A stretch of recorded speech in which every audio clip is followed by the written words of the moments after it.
kedua. Di sini ya? Ya, satu lagi Pak. Waduh, wartawannya hebat. Minggu-minggu datang. Gimana? Mau tanya apa? Perpu Cipta Kerja Pak, nih Pak gimana Pak? Kenapa gitu ya? Kenapa Perpu Cipta Kerja? Ya untuk yang kesekian kalinya ya saya sampaikan. Meskipun ini hari Minggu. Saya suka lembur. Jadi ini undang-undang atau Perpu Cipta Kerja itu dibuat oleh pemerintah karena situasi ekonomi global ya.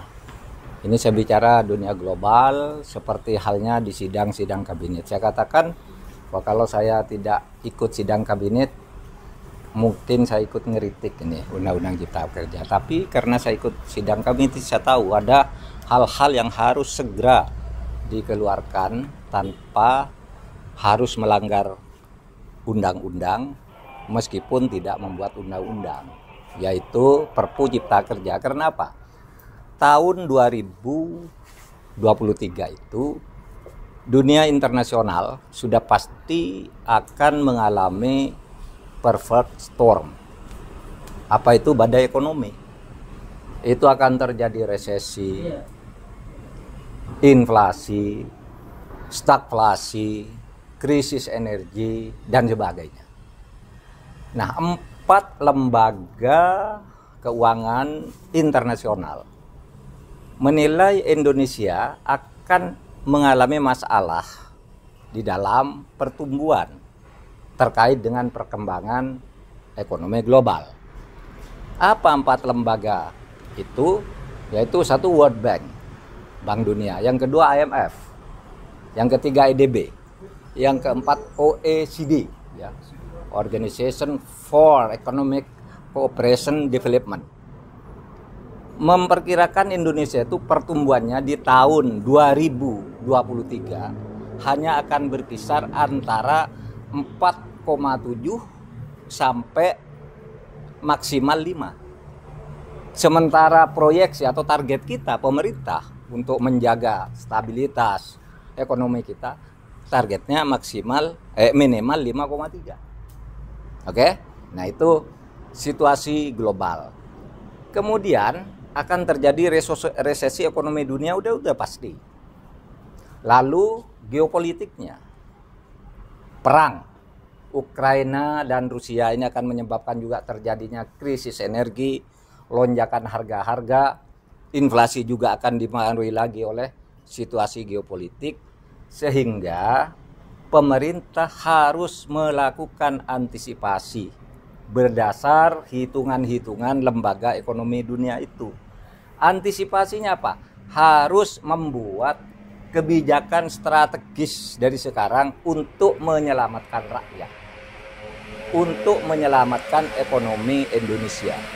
Nah, kebijakan strategis itu tidak bisa dikeluarkan sebelum Undang-Undang Ciptaker itu diundangkan.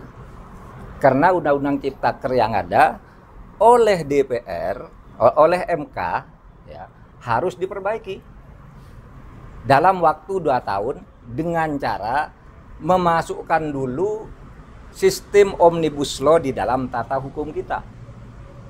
Nah, sistem Omnibus Law itu sudah menjadi undang-undang nomor 13 tahun 2022.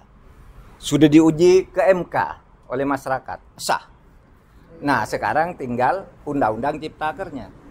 Nah, kalau membuat Undang-Undang Ciptaker itu harus diproses melalui undang-undang, padahal pemerintah tidak boleh mengambil langkah strategis untuk menghadapi ekonomi global yang sangat mengancam itu, maka cara lain harus ditempuh, yaitu Undang-Undang Ciptaker itu harus disahkan dulu dengan perangkat peraturan perundang-undangan yang setingkat dengan undang. Maka dikeluarkanlah Perpu. Perpu itu alasan mendesanya yaitu tadi ekonomi global itu ada Bank Dunia, IMF yang semuanya, EDB yang semuanya meramalkan Indonesia akan mengalami persoalan ekonomi dan dunia pada umumnya akan mengalami krisis ekonomi, resesi dunia, krisis energi, kemudian geopolitik yang goncang dan sebagainya, sehingga perlu langkah strategis. Maka Perpu itu sudah disesuaikan dengan perintah MK bahwa Undang-Undang Ciptaker itu harus disesuaikan dengan sistem Omnibus Law yang sudah disahkan. Sudah sah. Sekarang kalau sudut prosedur sudah selesai, sah.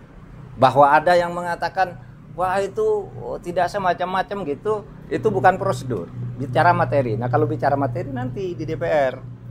Kalau prosedur tidak ada seorang pun ahli hukum tata negara yang tidak sah. Tapi mungkin dianggap wah ini curang, ya silakan nanti dibahas. Tapi pemerintah sekarang sudah mulai mengeluarkan kebijakan strategis, ya. Nah, saudara sekalian, ya saudara boleh berpegang pada ahli hukum tata negara gitu. Ahli hukum tata negara, Pak, itu katanya tidak benar, lihat. Ahli hukum tata negara yang mana? Siapa coba? Menurut Anda siapa? Pak Jimli. Iya, Pak Jimli. Tapi Pak Yusril juga ahli hukum tata negara. Iya kan? Satya Arinanto ahli hukum tata negara. Irman Putra Siden ahli hukum tata negara. Semuanya bicara tegas. Kalau dari sudut prosedur dan alasan itu sudah sah, tinggal kita ini mau apa sekarang? Ya, tentu bulan Februari atau Maret gitu kan sudah ada sidang DPR. Nah di situ perdebatan boleh dilakukan. Benar apa enggak Presiden melakukan ini? Kan cuma begitu sebenarnya prosedurnya. Dan sekarang itu ancaman resesi ekonomi itu sudah nyata. Tadi saya sudah menyebut lembaga-lembaga yang terkait dengan itu. Saya kira cukup ya kalau soal Omnibus Law. Tapi kan itu mendapat tantangannya dari para buruh gitu, karena dianggap sebelumnya tuh UU Cipta Kerja udah dianggap tidak ini oleh MK gitu kan. Itu gimana tuh Pak? Tantangan tuh pasti selalu ada. Itu yang saya katakan.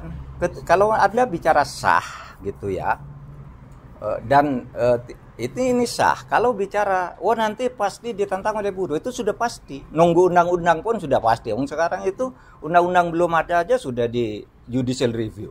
Sudah sering begitu. Enggak apa-apa. Itu kemajuan dari tata hukum kita. Ya, nanti dibahas lagi. Kan begitu. Siapa yang berhak membahas? Kalau pertentangan, ya buruh ada yang nentang, ada yang tidak. Ahli hukum tata negara ada yang setuju, ada yang tidak. Itu silahkan aja. Ini kita berdemokrasi. Yang penting kita adu argumen, bukan masuk ke soal-soal pribadi yang tidak ada hubungannya, ya.